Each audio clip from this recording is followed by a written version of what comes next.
evening and welcome to the Garrison News. It's December 16th, 1993, and here for your evening news is Pam and Maddie. After the recent departure of Abdirahman Ahmed al-Tur from the Somalian military in January 1991, chaos ensued. With the loss of Tur, this led to an internal struggle between Somalian warlords and civilians.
Although the United Nations' efforts to provide food and support for the Somalian people were sincere, these attempts at aid were often unsuccessful.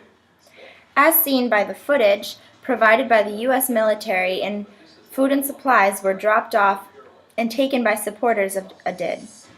Muhammad Adid was the one who took over the Somalian government by force after Tur left. A warlord, for the past 2 years, Adid has held control. Adid has held control by starving the people and creating a genocide.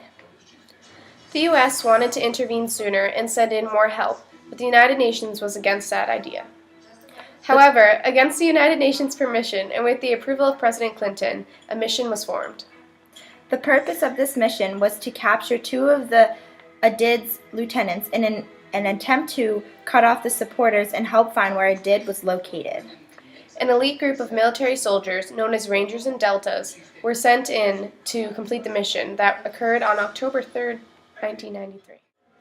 They were sent to raid a building next to the Olympic Hotel. The Rangers left the U.S. military base and were dropped off in the danger zone.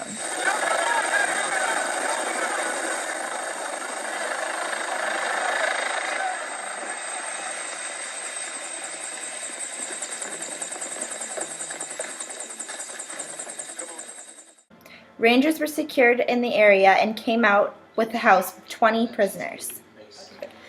However, when the first Black Hawk, known as Super 61, attempted to send in more aid, it was hit by an RPG, also known as a rocket-propelled grenade.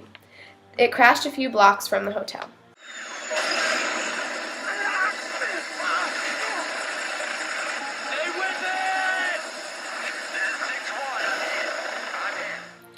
The Rangers formed a perimeter around the crash site in order to protect the injured.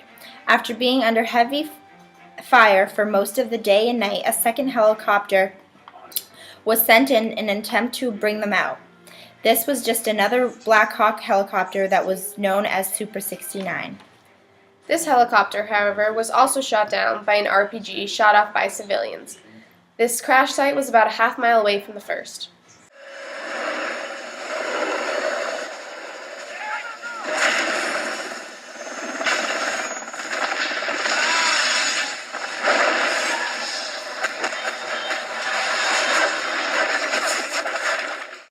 And here with us today we have Michael Dern, the only surviving pilot from Black Hawk Down. Not only did he survive, but he was also taken hostage and was released 11 days later. Good evening, ladies and gentlemen. I'm Katie, and today we have a special exclusive interview with Michael Dern, one of the only surviving pilots from Black Hawk Down. How are you today, Michael? I'm great, Katie. How are you? Good. Shall we start the interview? Sure. So, what was your part in the mission? Well, first off, I'm from Berlin, New Hampshire, and I was one of the only surviving pilots of Operation Gothic Serpent. Very nice. All right. So how did you feel going into the mission? I felt a little nervous at first, but I tried to stay calm and composed because, that's my job. as far as do I think it was right for us being there, I don't really think it was our place. So how long was the mission supposed to take? Well, the mission was supposed to take around 2 hours. We thought we were going to get back for dinner, but it didn't end up turning out that way. We were pinned down for most of the night, and we were running low on ammo. I wasn't really prepared for the situation, but I had to do what I had to do. So. And what time did you stop fighting the next morning? It ended around 8 o'clock in the morning. Wow. That's very scary. So tell me, what problems were faced during the mission? Well, first off, one of the main problems that a lot of the guys had, myself included, was that the mission took place during the day.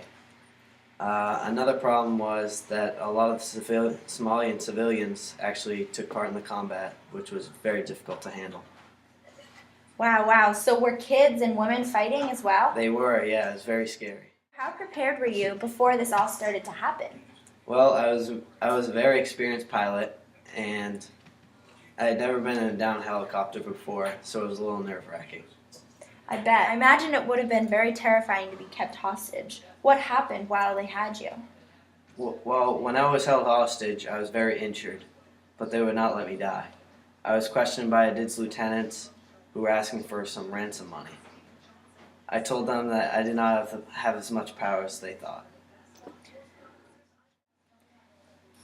So was it nerve-wracking being face-to-face with the people that shot you down and had so much anger towards you?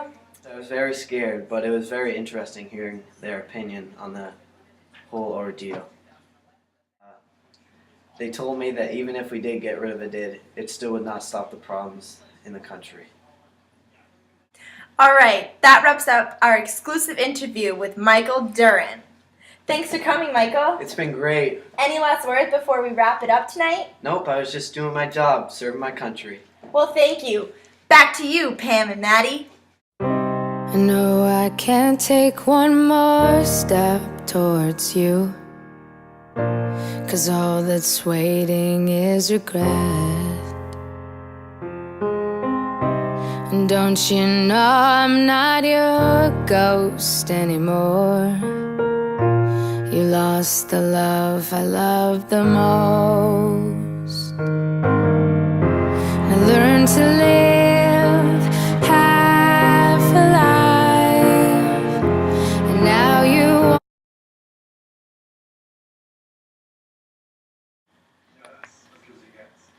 Good evening.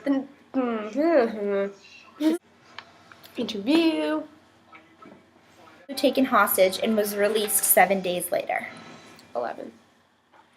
11 days later. No. I'll kill you.